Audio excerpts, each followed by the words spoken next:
दोन घरामध्ये कमोड आहेत, सिनियर सिटीजन आहेत. जर आम्ही कायदेशीर बाबतीत तुम्हाला सपोर्टेड आहोत तर ह्या बाबतीत 3 महिने गप्प बसलो, हे आम्ही कायद्यात नाही आहोत का? आम्ही चुकलोय का? 24 तास पाणी बोलले, पाणी कपात, आम्ही सुशिक्षित आहोत, आम्हाला एवढं कळतंय. चला दिला विषय सोडून, पण 24 तास पाणी कपात म्हणजे काय? बरं, दुसरा विषय, तुम्ही जे कॅल्क्युलेशन लिटरचं सांगता ना, त्या अडाणी अशिक्षित माणसांना कळत नाही. लक्षात घ्या सर, लोक 10 वेळा जातात वॉशरूमला, हा कॉमन प्रश्न आहे. मग ते काय 135 लिटरच पाणी वापरणार आहेत?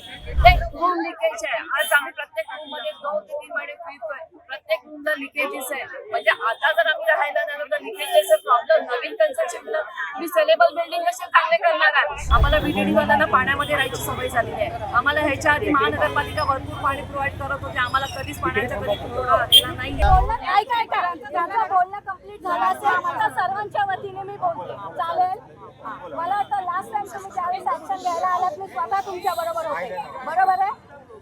प्रत्येक घरी जाऊन आपण चेकिंग केली, त्यात पण तुमच्या म्हाडाची चुकी ही झाली, अर्ध्या लोकांची चेकिंग केली, अर्ध्या लोकांची केली नाही, बरोबर आहे? ऍक्सेप्टेड. आता माझा कंप्लीट होऊ द्या, सगळ्यांच्या वतीने मी बोलते. दुसरा मुद्दा, सर, जर लोकांना आता त्या दिवशी ऍक्शन घेऊन 1 महिना होऊन गेला, बरोबर आहे? एवढं होऊन सुद्धा आम्ही लोकांनी तुमची वाट बघितली. काय होतंय, रोज ऍप्लिकेशन करतो, कॉल करतो, पाणी येतच नाही. आता तुम्ही म्हणतात फ्लशचं पण पाणी होतं, तोही आमच्याकडे बंद गेली, 4 दिवस झाले बंद आहे. आज ऐकून घ्या, आता मी सगळ्यांच्या समस्या मांडते. आता लोकांनी टाक्या काढण्यासाठी आम्हीच तुमच्याकडे आलो की सर तुम्ही ऍक्शन घ्या. लोकांनी मोटर लावल्या, ड्रेनेज मध्ये पाईप सोडला, हे तुम्हाला माहिती आहे, सर्वसामान्य जनतेला माहित नाहीये ते, मॅडम, बरोबर आहे? तर तुम्ही ऍक्शन घ्या. आम्ही तेही बोललो, कोण ऍक्शनला नाही बोलले का इथे? कोणीच बोललेलं नाही. ऐकलेत, पण सर एवढं होऊ नये. या गोष्टीलाही आता 3 महिने झाले आम्ही राहायला इथे येऊन, 2.5 महिने होऊन गेले. आधी 24 तास पाणी होतं, लोक जसं पब्लिक वाढत गेले पाणी कमी होत झालं. आता पाणी 20 मिनिटावरती आले. सर, फ्लश आहेत, 2 घरामध्ये कमोड आहेत, सिनियर सिटीजन आहेत. जर आम्ही कायदेशीर बाबतीत तुम्हाला सपोर्टेड आहोत तर ह्या बाबतीत 3 महिने गप्प बसलो, हे आम्ही कायद्यात नाही आहोत का? आम्ही चुकलोय का? आम्ही तुमच्याकडून अपेक्षा करतो. 15 दिवस झाले, तुमच्या काही लोकांनी सांगितलं आपण रिसायकल करू का, प्रॉब्लेम झाले तर. सर, दिला ना 2 महिना, 2 महिने गेले, कुठे झाले काय? एक सांगा सर. दुसरा विषय, माणसांना सगळ्यात महत्वाची म्हणजे आम्हाला 24 तास पाणी बोलले, पाणी कपात, आम्ही सुशिक्षित आहोत, आम्हाला एवढं कळतंय. चला दिला विषय सोडून, पण 24 तास पाणी कपात म्हणजे काय? बरं, दुसरा विषय, तुम्ही जे कॅल्क्युलेशन लिटरचं सांगता ना, त्या अडाणी अशिक्षित माणसांना कळत नाही. लक्षात घ्या सर, लोक 10 वेळा जातात वॉशरूमला, हा कॉमन प्रश्न आहे. मग ते काय 135 लिटरच पाणी वापरणार आहेत? त्याच्यापेक्षा आम्हाला एकच माहित होतं, गेल्या 3 महिन्यात तुम्ही काहीतरी उलाढाल कराल, काहीतरी 5-10 मिनिटाची उचापती इकडे तिकडे होईल, काही झालेलं नाही, शून्य. म्हणून आज हा सगळा आक्रोश आहे. काल पण लोक आले, आज पण लोक आले. आम्ही वेड्या आहोत का कामधंदे सोडून इकडे यायला? आणि एक गोष्ट, अजून एक गोष्ट सर सांगते तुम्हाला सगळ्यांच्याच वतीने, आमची एकच अपेक्षा आहे की आम्हाला पाणी द्या. दुसरं काय बोललोय? असे खूप हजारो विषय आहेत, बोललेत लोक नाही. लोक कायदा आणि सुव्यवस्था खूप चांगल्या प्रकारे जाणतात आणि त्याच पद्धतीने वागतात, बोलतात. लोक शांत. अरे पण उद्रेक झाला लोकांचा, अति झालं. तुम्ही मला बोललात प्रत्येक वेळेला, तुम्ही मॅडम पण बोलल्या वाटतं त्या दिवशी, काल तुम्ही वेळ दिला, पण सर तेवढ्या टायमिंग मध्ये काय चेंज केला? अहो, आमच्या लाईफस्टाईल मध्ये थोडं तरी चेंज होत्या. आज या नायगावमध्ये बीडीडीचा प्रोजेक्ट उभा झालेला आहे आणि या प्रोजेक्टचं नाव दिलं डॉक्टर बाबासाहेब आंबेडकर. गेल्या 3 महिन्यापासून इकडे लोकांना स्थलांतर झाल्याच्या नंतर जे पाण्याची गैरसोय होती, ऍक्च्युअल बीएमसीच्या नॉर्मप्रमाणे पाणी बीएमसी म्हणते आम्ही सप्लाय करतोय. जर पाणी इथे सप्लाय होत असेल तर इथे म्हाडाच्या लोकांना पाणी का नाही मिळत आहे? प्रत्येकाच्या घरातून पाणी जात नाहीये.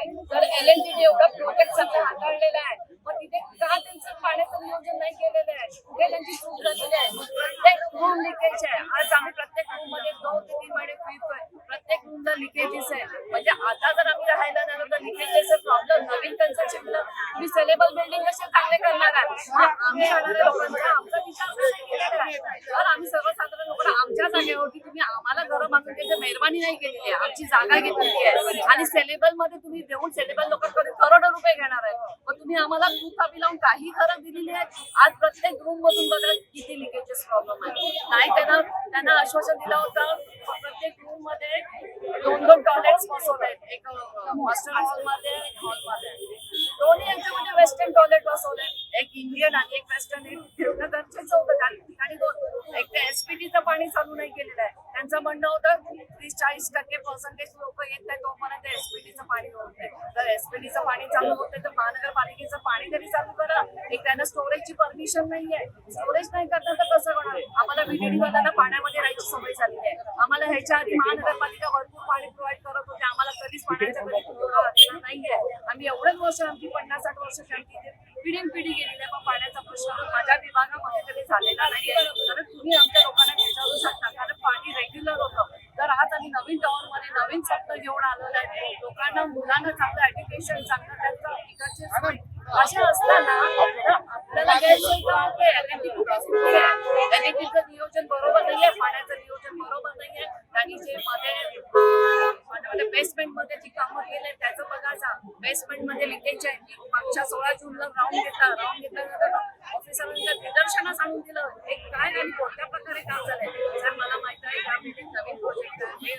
दुसरी गोष्ट मला काय, बरेच दिवस हे पाण्याचा प्रश्न चालू आहे. लोकप्रतिनिधी म्हणून आमदार खासदारांनी याच्यावर लक्ष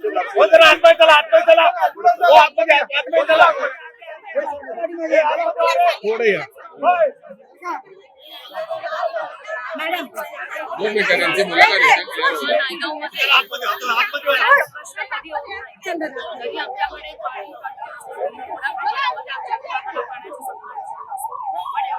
कधी झालेला नाही, आज झालेला आहे. मी आज 8 वर्षाच्या आज या वर्षाला पाण्याचा एवढा झालेला आहे.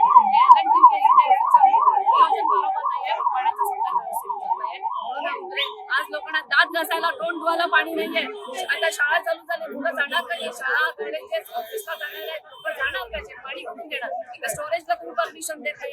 निदान आम्हाला 500 लिटर टाकी स्टोरेजची परमिशन तुम्ही देणार. तुम्ही आता नगरसेविका म्हणून विभागाच्या तर विभागाचे तुम्ही बीएमसी मध्ये याच्याबद्दल आवाज उठवणार की नाही, किंवा वरिष्ठांना सांगून आता अधिवेशन चालू आहे महाराष्ट्र शासनाचं, तिकडे आवाज उठवणार की नाही?